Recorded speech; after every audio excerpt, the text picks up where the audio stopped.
قابل قدر قابل احترام مشرانو کشرانو او په خپلو کورونو په چار دیوارو کې دننه ناستو پرده نشینو خویندو میندو کم آیت کریمه ستاسو وړاندې ما تلاوت کو په دې آیت کریمه کې د کال د 12 میاشتو تذکره الله تعالی کړی دا الله رب العالمین فرمایي ان عدة الشهور عند الله 12 شهرا فی کتاب الله بیشک د کال د میاشتو شمیره د الله په کتاب او د الله په علم کې دا 12 میاشتې دي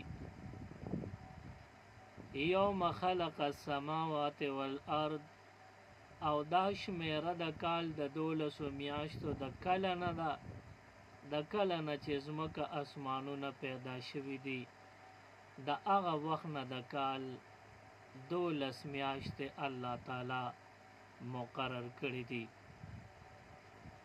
منها 4 حرم او پدې کې 4 میاشتې دا حرمت والا دي هغه 4 میاشتې کمی دي نو 3 میاشتې پر لپسې دي ذوالقعده ذوالحجه محرم الحرام دا 3 میاشتې پر لپسې دي او یو میاشت د کال منځ کې راځي رجب المرجب دا 4 میاشتې حرمت والا دي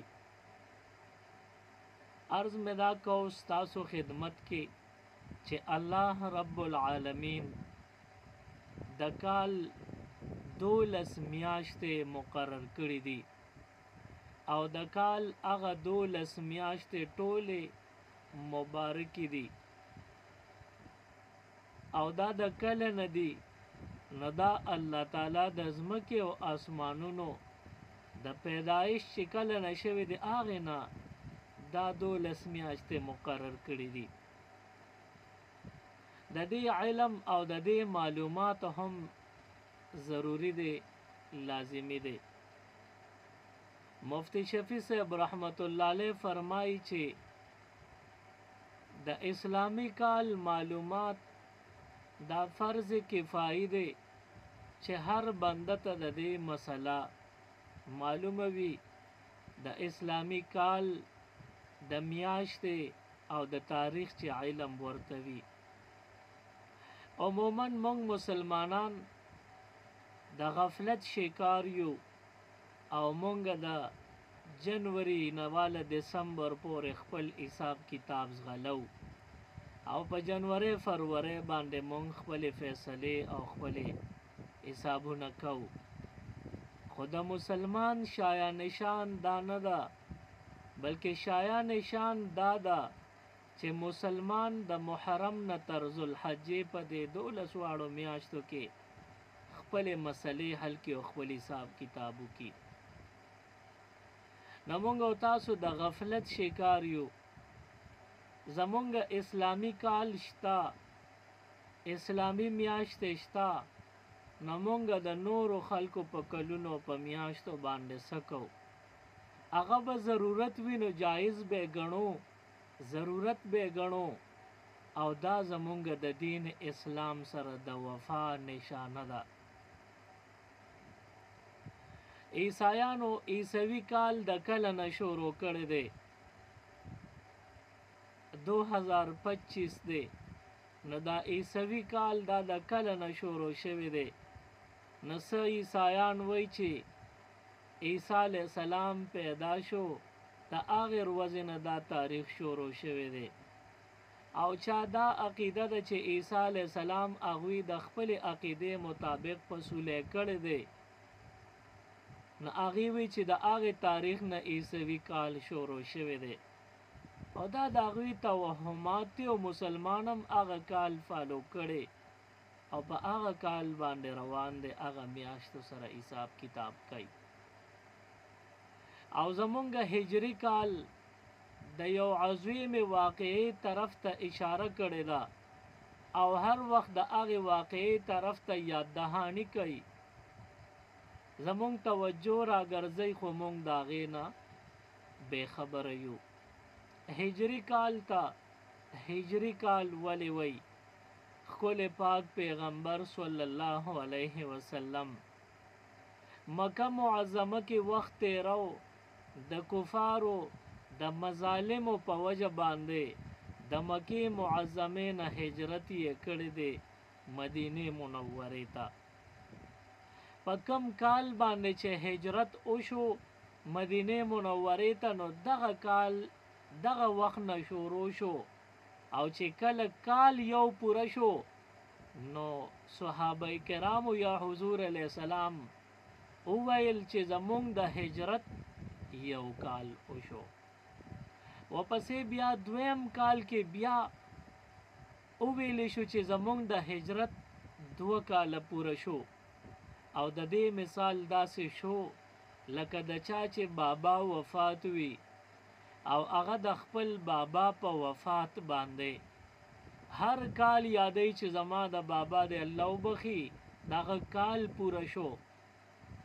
او چې بیا کله کال پوره شي بل کال تیر شي وی بابا د الله وبخي 2 کاله پوره شو او په دې کې ډیره زمانه تیر شي.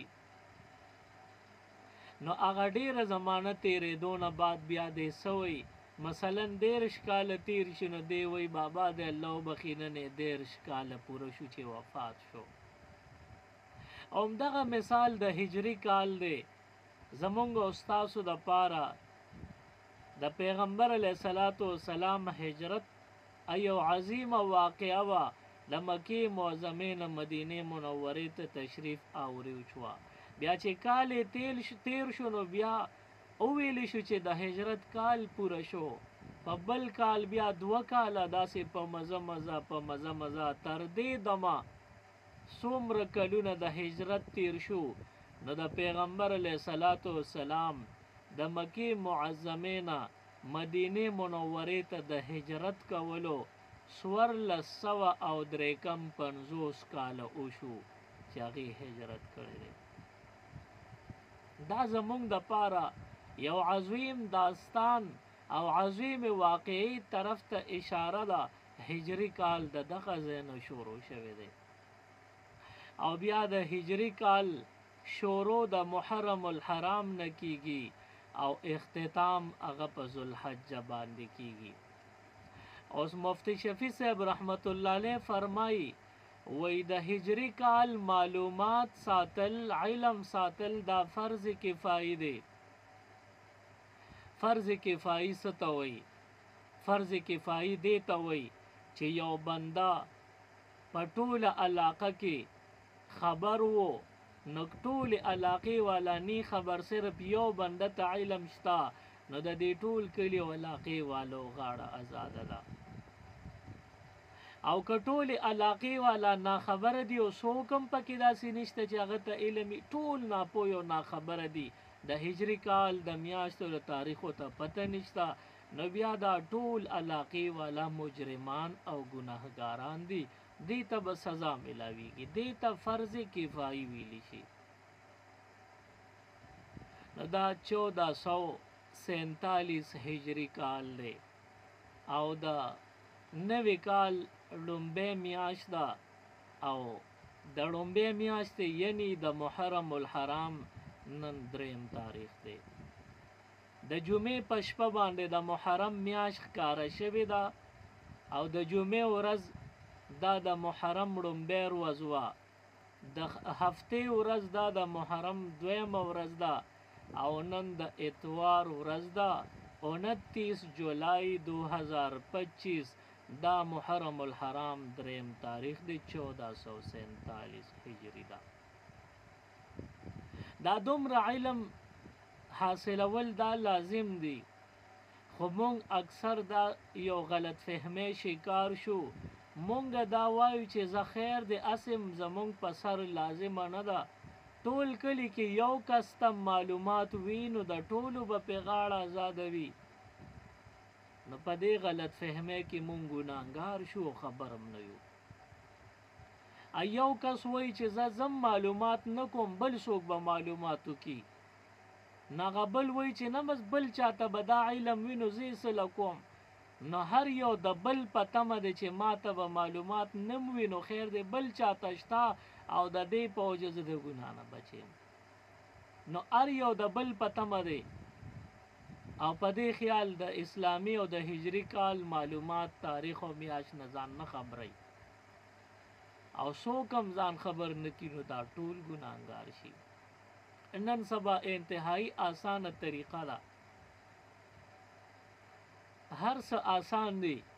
د هجری کال معلومات کینو اخبار کې عیسوی او هجری او بکرمی کم چې د اړ په شکال والا کال دی نو دغه ټول په دغه اخبار کې وی. خو کله کله اخبار او حکومت تاریخ جداوی او زمونږ د علاقائی علماو د هجری کال تاریخ جداوی. نو دغه تمیز کول او دغه علم حاصلول هم آسان دی. هغه داسې چې دا نن دور دا د واتس اپ دور دی او په دې کې مختلف ګروپونه وي او پاغې کې د هر علاقې چې کم جید علماء کرام وي د رؤیت هلال اختیارات ورسره وي. هغې خپل کمیټې وي نو هغوی خپل روزانه تاریخ هر ورځ د سحر په ټیم کې خوري او هر چاته واتس اپ له ګروپونو له ورکي. نو هر څوک د خپل علاقې د علماو د فیصله مطابق د هجری کال د تاریخ او د میاشت نه خو په اسانه خبرې دی شي. او دا مو وایي چې زه نه کوم معلومات بل چاته به معلومات وي او به زما بغاړ آزادوي. داسې په دې تمه کېږه ما ته په خپله باندې معلومات حاصلوه. و یو بادشاہ هغه اعلان وکړ یو تالاب جوړ کو صفای کو اوچې کو او اعلان خپل قوم ته وکړ چې تاسو شوقیه ساروي ساته نو تاسو د شپې راوځئ او هر یو بنده د خپل کور نه یو جام په راوړئ ډک جام په راوړئ او شپه په شپه یې دې تالاب کې ورواچوئ. هر یو رعایت حکم او هر یو باشنده ته حکم چې ته به راځې د شپې صرف یو شپه یو جام په دې تالاب ته واچو. سار به زه د ګورم چې دا ډک وي د پایو دا چې باچا سار راغی وی قتل نو هغې کې په نو هغې کې صرف اوبه وي هغه ټول تالاب د اوبو ډکو. نو قوم یې راټول کړی دی او تپوس یې ترېنه کړی وي دا ولې تاسو دې کې اوبه ولې اچولې؟ نو یو کس یې درولې دی وی تا دې تالاب کې اوبه ولې اچولې دي؟ هغه ورته وی چې بیګا مې دا سوچ کو چې باچا وای چې په دې تالاب کې یو جام په به هر بنده اچي. نو وی زما دا سوچ راغی چې ټول پکې په ورچي نو زه به پکې یو جام اوبه ور واچوم د دې اوبو په ډک تالاب پيو کې څه پته لګي. تالاب د پيو ډک دی نو که یو جام پکې ما اوبه ور واچول نو د دې پکې څه پته ولګي. د دې وجې نه وی ما پکې یو جام اوبه ور واچولې چې د دې پکې سم پته نه لګي.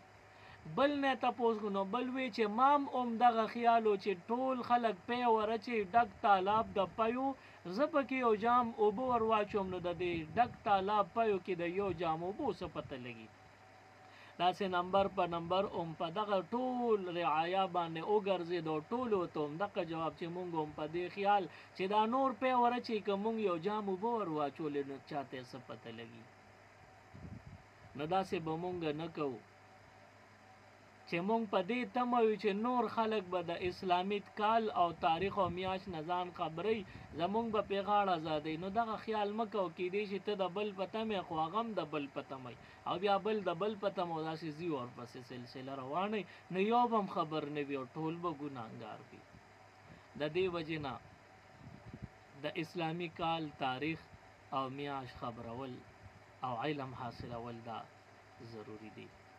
او بیا په دې اسلامی کال لومبنه میاش د دې ډیر تاریخونه او دې سره ډیر مختلف واقعات منسلک دي. د سیدنا عمر فاروق رضی الله تعالی عنہ شهادت دا په یکم محرم الحرام باندې شوی. په 27 ذوالحجه باندې یو ظالم کافر بندو هغه په حضرت عمر رضی الله عنه د سحر په مانځه کې د مونځ په دوران کې حمله وکړله او هغه عمر فاروق رضی الله عنه باندې د چړې گزار شوی دی او سپغوزې ورله 2-3 ځایه سورې کړی دی. بیا چې عمر فاروق رضی الله عنه ته باقاعده طبیبان رالل، علاج یې شروع کړ. 4 ورځې تقریبا عمر فاروق رضی الله عنه حیاتو او طبیبانو په ښه محنت کړی دی او علاج یې ورله کړی دی. خو چې کومه دوایي یا اوبه به ورخلې مبارکې ته ورواچولې، لاندې چې کم زخمونو کې سوري شوي و هغه سورو باندې هغه دوایي اوبه به وبهدې او زخمونو نه تاب رانړو. آخر کې یکم محرم الحرام باندې سیدنا عمر فاروق رضی الله تعالی عنہ شهید شو. نو دا عمر فاروق رضی الله تعالی عنہ شهادت دا د محرم الحرام سره تعلق ساتي. بیا تقریبا 19 کاله چې تیر شو نو د حسنینو په میدان کربلا کې امتحان او آزمائش وشو او هغه د 10 محرم د میاشتې 10 تاریخ یوم عاشورا وا د حسنینو کې د آل رسول شهادت په دغه میدان واقع شو. د حضور علیه الصلاۃ والسلام خاندان د قضیه کې ذبح شو د 10 محرم الحرام. نو دې سره د غم غټ غټ واقعات تړلې دي او نسبت ورسره لري، خو مسلمان د پاره جایز نه دي چې د 3 ورځو نه زیات غم وکړي. تاسو یقینو کې غم او تکلیف هغه انسان نه معاف کوي، انسان نشي هغه غم او تکلیف ایرولې. د کم اذیت نه چې تیریږي دا قسم دی د ایریدو نه وي، خو دومره ده چې اسلام تا ته وایي چې ځان له پام بدل کا او ته به د 3 ورځو نه زیات غم او تکلیف کې نه یې، څوک به نه مناوې. ټیک ده چې ستا زړه به ارې وي، ستا زړه به زخمي وي، خو ته به هغه د غم اظهار نه کې. 3 ورځو پورې ستا دپاره د څوک وخت دی او د هغې نه بعد بس بیا به ته برداشت کې او هر څه به په یوازې زړه باندې تیری. نو د محرم الحرام د میاشتې دغه پیغامات دي او په دې کې غم کول دا د اسلام خلاف عمل دی. بیا سبیلونه لګول، شربتونه ویشل او ځان په چړو چاکوانو وخل، خپل مخونه ټکول دا د اسلام خلاف عمل دی. دا په محرم کې جایز نه دی. البته یو غم داسې دی چې هغه د ښځې د پاره د خاوند د جدایۍ غم دی. کله چې خاوند وفات شي نو د 3 ورځو غم د عام خلکو د پاره او د د منکوحې د بیبي د پاره 4 میاشتې او 10 ورځې غم دی. دا به 4 میاشتې او 10 ورځې دغه سوګ کوي، دغه خفګان به کوي. دا اسلام دې ته حق ورکړی دی چې دا یو ډېر لوی نعمت و، الله تعالی ځان ته راوبلې او ته نه خلاصه کړې. نو ته په غم ککړه شوې، ستا په کور غم راغی، د دې د وجې ته اوس برداشت کوه او 4 میاشتې او 10 ورځې دي په دې کې خپل سوګ غم او خفګان کوه. دې نه علاوه په محرم کې اسې به څه خفګان کول په حسنین او آل رسول باندې، نو دا خو تاسو ته مو وی چې هغه به څنګه مسلمانی چې په دغه غم بم خوشاله وي، ربه په خفنی اخو مسلمان نشو. خو اسلام درته حکم کړی دی چې ته غم مناوې، نو هغه 3 شپې ورځې دي. د دې نه اخوا بیا غم مناول ګناه ده. او بیا په محرم کې دا مشوره ده، وای په محرم کې به نکاح نه کې، واده کویدن به نه کې. نو دا دروغ دی. د نکاح د پاره مکروه وخت، ناخوخه او سپیره او بے برکته وخت نشته. نکاح هر وخت کولی شي، د ورځې هم کولی شي، د شپې هم کولی شي. او په هر میاشت کې د کال 12 میاشتې دي، په هر میاشت کې کولی شي. څه خلک وایي د اخترونو مینځ کې نه به کې، څه خلک وایي د محرم په میاشت کې نه به کې. دا ټولې خبرې دروغ دي، دا د اسلام منافي دي. الله پاک دې په دې خبرو تاسو مونږ ټولو لا د عمل کولو توفیق راکړي. سبحان ربک رب العزة عما یصفون وسلام علی المرسلین والحمد لله رب العالمین. اللهم ربنا آتنا فی الدنیا حسنه وفي الآخرة حسنة وقنا عذاب النار. الہ العالمین زمون په حال باندې رحم او کرم وکړي. پروردگار زمون پریشانه ختم کړي. الہ العالمین زمون په دماغ باندې، زمون په زړونو باندې چې کم بوجونه دي او کم تکلیفونه دي، هغه تکلیفونه ته لری کې. یا الله که چاته د صبر ضرورت ته خدای پاک مونږ ټول ته صبر راکړي، زمون پریشانه ختم کړي. الہ العالمین زمون تکلیفونه مصیبتونه ختم کړي. الہ العالمین مونږ ستانه سوال کو پروردگار یو ماشوم چې خفه شي خپل مور لاړ شي، د خپل مور په جولې کې سر کېږدي او مور ته اجاړي. پروردگار ستا بندیان یو، مونږ ته تکلیف زمون پریشانې وي نو مونږ مستانه علاوه چاله زو. الہ العالمین مور په خپل بچی باندې لوپټه را خوره کی، ځان ته راجوخ کی، خکولی کی او مورم ور سره په چغو چغو اجاړي. د هغې نه بعد د ماشوم هم زړه قلار شي او مورم قلار شي. الہ العالمین مونږ ستا در لراغلی یو. یا الله ستانه سوال کو د خپل پریشانو د ختمولو دعا درنه غواړو، د خپل غمونو د پریشانو د مصیبتونو اختتام او خاتمه درنه غواړو. یا الله زمون تکلیفونه ختم کړي، زمون ذهنی سکون نصیب کړي. یا الله مون سره د خیر او د رحمت معامله وکړي. په پټو زړونو باندې خبردار ذات، عالم بذات الصدور ذات، پروردگار ته الہ العالمین زمون په حال رحم او کرم وکړي. زمون حاجتونه دي تی پرکې، زمون مشکلات دي تی حل کې. الہ العالمین مخکې زندگی مون ټول ته آسان کې. یا الله زمون تکلیفونه او زمون د زندگی د مصیبتونه ختم کې. الہ العالمین مونږ له دعا چل ناراضي ستا حبیب چې تا نه کوم خیر غوسته دی، الہ العالمین هغه خیر مونږ لرا کې. ستا حبیب د کوم شر نه، د کوم فتنه او د کوم تکلیف امان غوسته دی. یا الله مونږ تم داغه نه امان او نجات راکې. یا الله زمون کورونو کې پریشانې به ختمې کړي. یا الله زمون زندګو کې پریشانې به ختمې کړي. یا الله زمون ذهنونو کې سکون پیدا کړي. یا الله ذهنی اذیت چې د انسان جون ختمي بربادي هغه مونږ او ساتي. یا الله کم خلق د دعا محتاج دي، خدای پاک ټول د دعا محتاج یو. یا الله د ټول خلکو په نیکو دعاګانو کې زمون حساب برخو کې. د دعا چل را نه راځي او نه زمونږ د دعا همت شته. پروردگار ته زمونږ په پټو حالاتو باندې واقف او خبردار، زمونږ په حال باندې رحم او کرم وکړي. زمونږ چې چا سره تعلق او وابستگی ده، الہ العالمین د هغه خلکو زړونه نرم کې او مونږ سره چې د چا واسطې دی، الله پاک هغه باندې رحم او کرم وکړي. زمونږ پټ چې په زړونو کې کم رازونه دي، هغه رازونه زمونږ جولو کې راواچي. کم خواهشات شرعي دي، خدای پاک هغه زمونږ پوره کړي. یا الله زمونږ ماشومان نیک عمل دیندار الوي کړي. الہ العالمین په آخر وخت کې په جبه دا کلمه راوستل کې چې لا اله الا الله محمد رسول الله صلی الله علیه وسلم.